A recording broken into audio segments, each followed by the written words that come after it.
जो हमारे परिवार की पुरानी बातें हैं, बहुत पुरानी, दादा दादी और उनसे भी पहले की बातें जो है वो हम लोग को कैसे पता चलती हैं? दादा दादी नानी नाना ये सब बताते हैं कि बहुत पुराने जमाने में क्या हुआ करता था, हमारे टाइम पे ऐसा होता था, यहाँ कुआं था, यहाँ ऐसे खेत थे, वैसे खेत थे। ये सब जो कौन बताता है? बाबा दादी नाना नानी या और भी लोग बताते हैं आस पड़ोस के। ठीक है। अच्छा, हमारे देश या और दूसरे देशों के बारे में या पूरे विश्व के बारे में कुछ पुराने हजारों साल पुरानी बातें जो है वो कैसे हमें पता चलती हैं? इतिहास से। इसी के इतिहास के द्वारा ही हम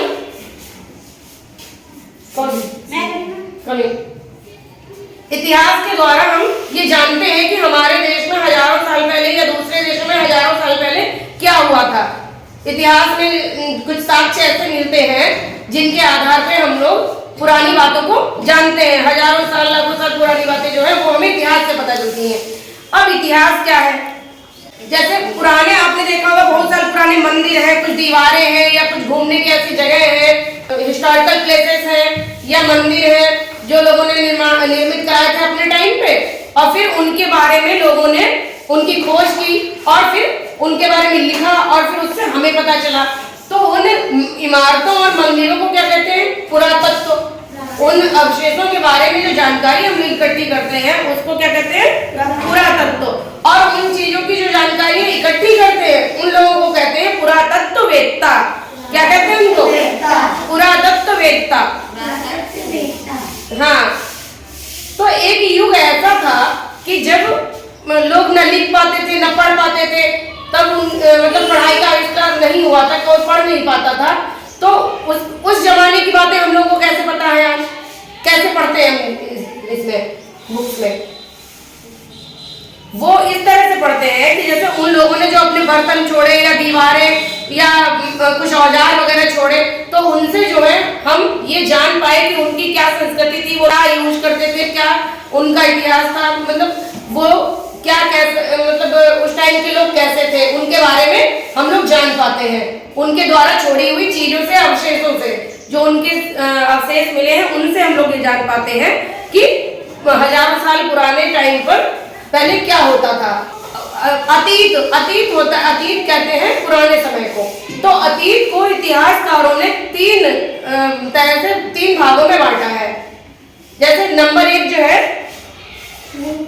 पूर्व ऐतिहासिक काल। इसमें जो है एक ऐसा युग था जब लोग पढ़ नहीं पाते थे ना ही लिख पाते थे, लेकिन उन्होंने कुछ अपने ऐसे अवशेष छोड़े, जैसे कुछ दीवारें हैं या कुछ बर्तन है या कुछ इमारतें हैं या औजार है। तो उन चीजों से हम जान पाए कि इस टाइम पे भी लोग थे और ऐसे ऐसे काम कार्य करते थे। उस टाइम के लोग आए पूर्व ऐतिहासिक काल में। ठीक है। फिर एक युग ऐसा था उसके बाद का कि जब लोग लिख तो पाते थे, लिखावट तो मिली है उनकी, लेकिन वो लिखावट हम लोग पढ़ नहीं पाए। कोई भी लिखावट उन लोगों की पढ़ नहीं पाया। जब कोई पढ़ नहीं पाया तो ऐसे मतलब लिखा है उन्होंने, लेकिन उसे पढ़ा नहीं जा सका। उसको किस काल में रखा गया?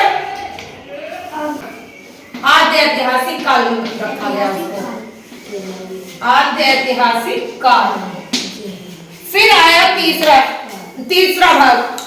तीसरे भाग में ऐसा था कि एक में तो वो लिख पढ़ कुछ नहीं पाते थे, एक में लिख तो लेते थे लेकिन उसको हम लोगों ने पढ़ नहीं पाया।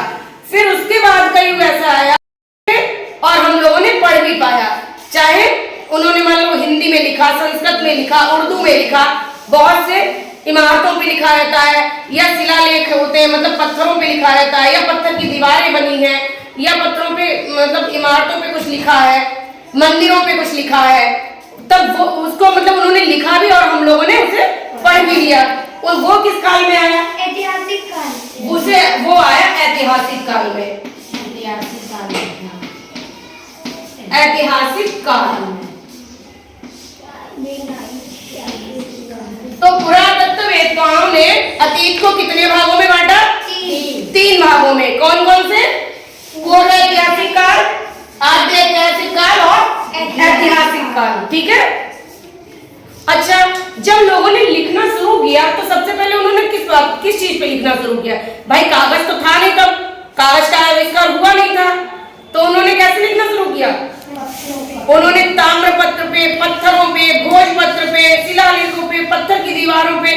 इन पर लिखना शुरू किया।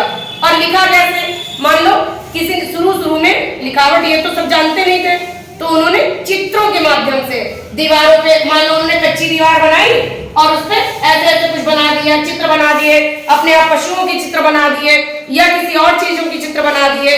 वो हम लोगों ने देखे तो समझ गया कि उस टाइम पे ऐसे ऐसे इन लोगों के मतलब इन लोगों का कल्चर था ऐसा। तो पहले शुरुआत में उन्होंने इस मतलब दीवारों पे या किसी चीज पे चित्रों के माध्यम से अपनी लिखावट को उकेरा। तो फिर उसके बाद में वो चित्र जो थे धीरे धीरे इतिहास में प्रतीकों में बदल गए। प्रतीक के बाद में फिर इस तरह से उसका लिपि का आविष्कार हुआ। उन्हीं चित्रों और संकेतों के माध्यम से लिपि का आविष्कार हुआ।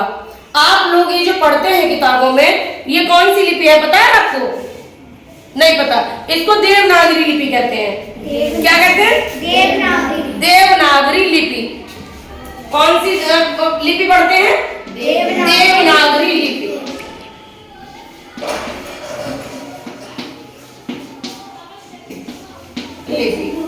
जो चित्रित्र के माध्यमों से उकेरा गया वो देखिए चीनी सभ्यता में चीनी लिपि जो है वो मिस्र की लिपि, ये संकेतों के माध्यम से मतलब लिखा है उन लोगों ने।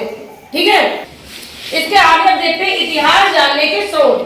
इतिहास जानने के पहले तो दो स्रोत हैं, एक पुरातात्विक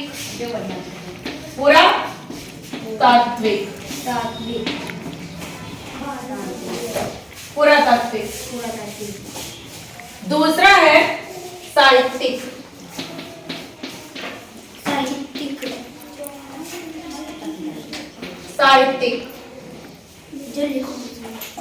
ठीक है, अब इसके बाद पुरातात्विक में भी दो है।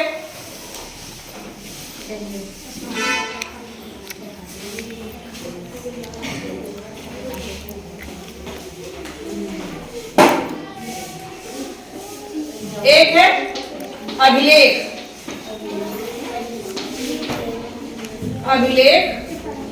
और दूसरा है सिक्के एवं मोहरे। सिक्के एवं मोहरे।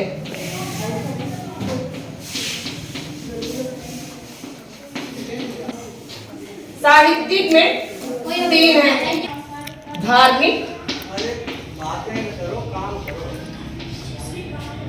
धर्मेत्तर और विदेशी यात्रियों द्वारा।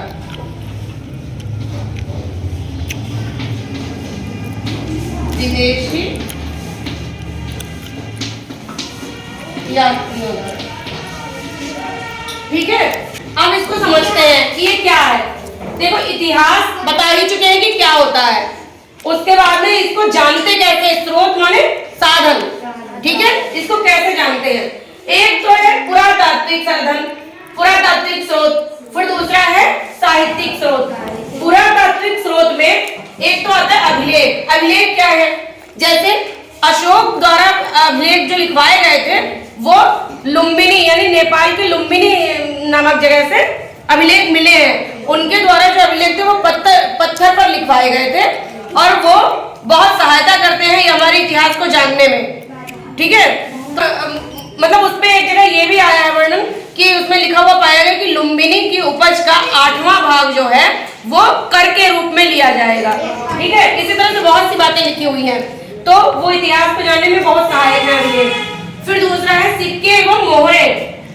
जो सिक्के एवं मोहरे जो शासक उस टाइम पे हुआ करते थे वो कुछ सिक्के और मोहरे छपाते थे, जैसे रुपए छपते हैं तो उसपे अपनी फोटो छपा देते थे और सन लिखवा देते थे। आपने बहुत पुराने नहीं तो चांदी के सिक्कों पे देखा होगा या तांबे के सिक्के कभी देखे हो पुराने, तो उसमें शासक अपनी फोटो छपा देते थे और सन छपा देते थे, तो उससे ये पता चलता था कि किस समय का है और उस समय कौन शासक था।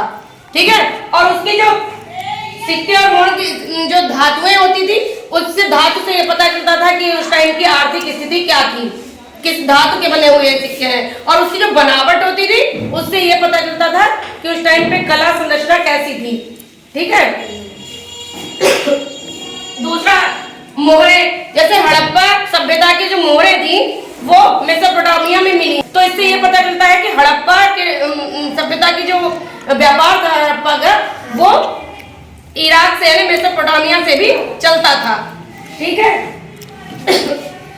उसके बाद में आता है ये साहित्यिक स्रोत। अब साहित्यिक स्रोत में धार्मिक का मतलब है धर्म के, जैसे रामायण महाभारत, ये किताबें लिखी हुई हैं, बहुत सी किताबें लिखी हुई हैं, रामायण महाभारत और भी बहुत से पुराण है, वो पुराने समय का इतिहास बताती है कि उस टाइम पे लोग कैसे थे, कैसे रहते थे, कैसा खान पान था, किताबें आ गई। फिर दूसरा धर्मेत्तर का मतलब है जैसे अर्थशास्त्र या रजत रंगिणी, इस तरह की किताबें जो है। अर्थशास्त्र जो है कौटिल्य यानी चाणक्य ने लिखी है, उसमें ये दिखाता है कि किस तरह से मौर्य शासन में कैसे राजनीति थी, क्या धार्मिक, सामाजिक और राजनीतिक क्रियाकलापों का वर्णन है। एक रजत रंगिणी भी पुस्तक है, उसके बारे में, उसमें जो है रजत रंगिणी में कल्लण ने लिखी है रजत रंगिणी, और उसमें कश्मीर की स्थिति का वर्णन है। फिर आता है विदेश यात्री भी हमारे यहाँ आए और उन्होंने बहुत सारी किताबें लिखी, जैसे एक फायान आए और मैगस्थनीज आए और हुएनसांग आए। तो इन्होंने मैगस्थनीज ने इंडिका नाम की किताब लिखी, उस पे भी उन्होंने यहाँ के जो उस टाइम के शासक थे उनके बारे में लिखा, यहाँ के कल्चर के बारे में लिखा, फायान ने भी लिखा। तो इस तरह से विदेशी यात्रियों उनके जो किताबें और लेख हैं उनसे भी हमें ऐतिहासिक स्रोत मिलते हैं, धार्मिक पुस्तकों से भी मिलते हैं और धर्मेत्तर से भी। ठीक है, उनको धार्मिक की श्रेणी में रखा गया, धर्मेत्तर की श्रेणी में भी रखा गया, और विदेशी यात्रियों द्वारा जो किताबें थी उनको उनसे भी मिले हैं स्रोत। तो अब ये समझ में आ गया होगा? आ गया? नहीं आया? इतिहास को दो तरीकों से पढ़ा जाएगा, पुरातात्विक और साहित्यिक। पुरातात्विक में अभिलेख आते हैं, सिक्के एवं मोहरें आती हैं, और साहित्यिक में धार्मिक, धर्मेत्तर और विदेशी यात्रियों द्वारा बताया हुआ। इन चीजों से हम अपने देश के इतिहास के बारे में जानते हैं। ठीक है, हम कुछ प्रश्न पूछेंगे और आप लोगों को उनके उत्तर देने हैं। प्राचीन काल के मानव किन चीजों पर अपने अभिलेख लिखते थे? पत्थर, दीवारें एवं भोजपत्र,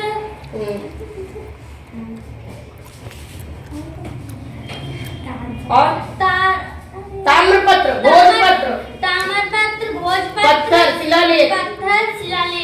ठीक है, बैठ जाओ। अच्छा, दूसरा बताओ कि अर्थशास्त्र पुस्तक के लेखक कौन है? कौटिल्य। ठीक है। अच्छा, इंडिका पुस्तक के लेखक का नाम बताओ।